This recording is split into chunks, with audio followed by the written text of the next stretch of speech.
And our live coverage continues now with George Solis with how Maryland is preparing for possible flooding as Florence moves inland. George?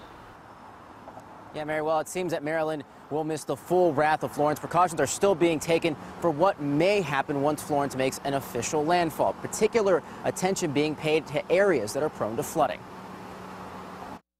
After days of watching and waiting, Hurricane Florence has arrived in North Carolina. Thursday, this was the scene on Ocracoke Island.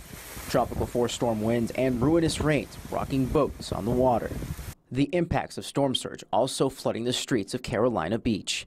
While seemingly spared the direct hit from the monster hurricane, fears of flooding and wind just as real around parts of Maryland. All week, recent storms have already presented flooding problems throughout parts of Maryland. Here in Annapolis, outside of the sailing center, you can see some of the debris left over. The concern is that Florence could bring more flooding, if not worse.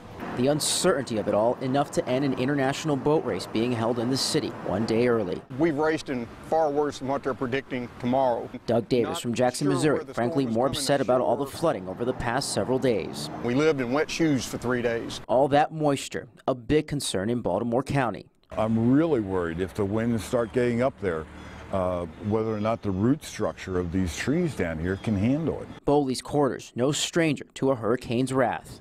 In 2003, this was what the region looked like after Isabel. The resulting storm surge leaving hundreds of homes damaged or destroyed. The hope is that history is not here to repeat itself. And guys, just tonight we've learned that the American Red Cross has opened a shelter here in the state for anyone that's impacted by Hurricane Florence. We have all that information on our website, WJZ.com.